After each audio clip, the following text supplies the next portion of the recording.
Mesdames et messieurs, chers camarades, membres de la direction du parti, du PPACI, mesdames et messieurs les journalistes, chers camarades militantes et militants, vous tous et toutes qui nous suivez à travers le monde par divers canaux de communication.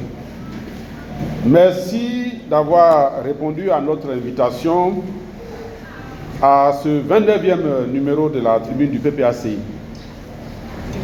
Aujourd'hui, nous partagerons à nouveau avec vous le regard du Parti des peuples africains Côte d'Ivoire PPACI, parti du président Laurent Gbagbo, sur les opérations de déguerpissement opérées dans le district autonome d'Abidjan depuis le début de l'année 2024. Exécutées sans ménagement, sous le regard complice de l'État de Côte d'Ivoire, ces opérations impactent gravement et lourdement les populations, impitoyablement jetées à la rue et livrées aux intempéries dans le dénuement total. En février dernier, c'est à Yopougon-Jesco que les premiers déguerpissements de cette nature ont été opérés. À cette occasion, le PPACI, tenant le gouvernement responsable de cette situation, tout en manifestant sa compassion et sa solidarité envers ces populations impactées, avait condamné vigoureusement les méthodes déshumanisantes utilisées, notamment en ce qu'elles constituent des violations inacceptables des droits élémentaires de ces citoyens victimes de déguerpissement sans ménagement ni mesure d'accompagnement, et au mépris de la vie humaine.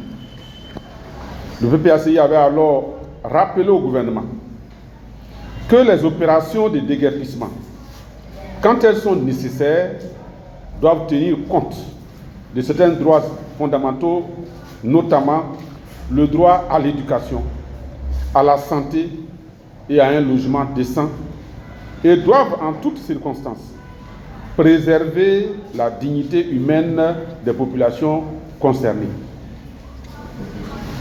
Et pourtant, quelques mois plus tard, le PPACI et l'opinion publique constatent avec étonnement que le district autonome d'Abidjan, n'ayant visiblement tiré aucune leçon de cet épisode de Jesco, continue d'utiliser les mêmes méthodes, en les aggravant d'ailleurs, dans le cadre du déguerpissement ou expropriation opérée à Adjamé village. En effet, le district autonome d'Abidjan a lancé le 21 juillet 2024, en vue d'améliorer, disait-il, le cadre de vie, une opération de déguerpissement d'Adjamé village dans la commune d'Adjamé. Selon la chefferie du village, qui accuse le district autonome d'avoir utilisé des loupards armés de machettes et de gourdins avec des engins en vue de démolir les bâtisses des villageois, cette opération s'est heurtée à la résistance des populations qui affirment n'avoir pas été prévenues et a occasionné une dizaine de blessés, dont des cas graves, ainsi que de nombreux dégâts matériels. Le jeudi 25 juillet 2024, la situation a de nouveau dégénéré lorsque l'équipe du district autonome d'Abidjan est revenue dans les mêmes conditions et avec les mêmes acteurs pour reprendre les opérations de déguerpissement, occasionnant encore des dégâts, des pertes en vies humaines et de nombreux blessés. Dans une déclaration publiée le 26 juillet 2024, le PPACI a pris position. Il a notamment invité le gouvernement à veiller à ce que le respect de la dignité humaine soit toujours au centre de toute action de gouvernance, surtout lorsque l'objectif affiché est d'agir pour le bien-être des populations concernées. Le PPACI a demandé au district autonome d'Abidjan et au gouvernement d'expliquer à l'opinion nationale et internationale comment une opération qui visait à améliorer le cadre de vie de la population a pu conduire à de tels affrontements entre civils et causer des morts, des blessés et de la désolation, perturbant ainsi gravement la paix sociale. La réponse des autorités reste encore attendue à ce jour. Le PPACI aussi avait invité le gouvernement et le district autonome d'Abidjan à la retenue et à la sagesse dans la gestion de cette crise afin que le dialogue soit rétabli avec les populations et la chefferie pour trouver une solution juste et durable. Par la suite, le président Laurent Gbagbo, président du PPACI, a dépêché auprès de la chefferie d'Adjamé Village et des populations impactées une mission de compassion et d'information relativement à cette situation, qui fait par ailleurs l'objet d'une grande attention de l'opinion publique, des partis politiques et de la presse. Il ressort de toutes les informations recueillies, aussi bien auprès de la chefferie, des populations impactées, que des débats dans l'opinion et dans la presse, les leçons essentielles qu'on peut retenir, qui sont les suivantes. 1. Cette opération, justifiée par la nécessité de réaliser les voies d'accès au 4e pont d'Abidjan, est en réalité, au strict plan juridique, une expropriation pour cause d'utilité publique et non un déguerpissement. À ce titre, en application de la Constitution de notre pays et de la loi numéro 624 du 14 août 2020, instituant le Code de l'urbanisme et du domaine foncier urbain, les populations expropriées devaient bénéficier d'une juste et préalable indemnisation. Or, de l'aveu même du directeur général de l'AGEROUTE, aucune indemnité d'expropriation n'a été versée à ce jour aux populations impactées, ni au chef Achan d'Adjamé Village, comme certaines mauvaises langues l'avaient prétendu. De même, aucun relogement des propriétaires des logements détruits n'a été effectué, ni aucune relocalisation du village n'a été réalisée.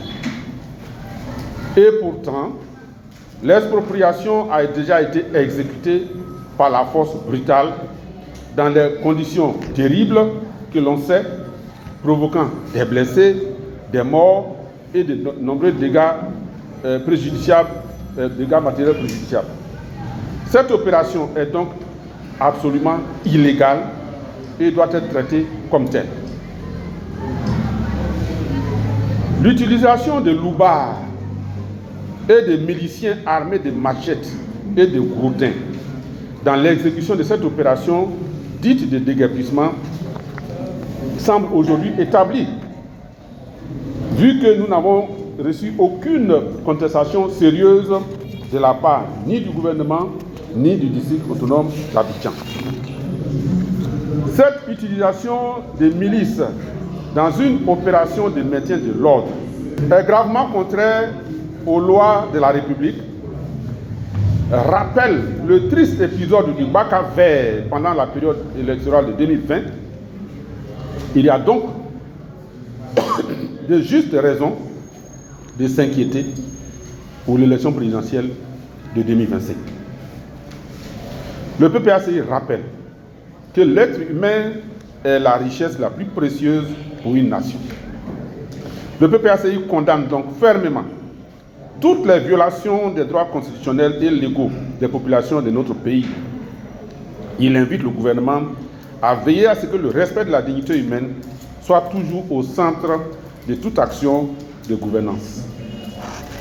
Le gouvernement devrait donc faire preuve de retenue et de sagesse dans la gestion de cette crise afin que le dialogue soit rétabli avec la chefferie du village d'Abidjan-Adjamé pour trouver une solution juste et transparente.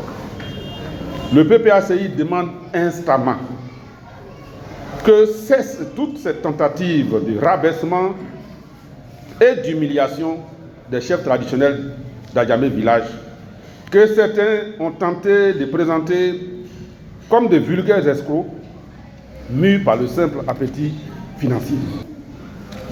Le PPACI se tient résolument aux côtés des populations d'Adjamé village et suit avec la plus grande attention l'évolution de la situation. Je vous remercie.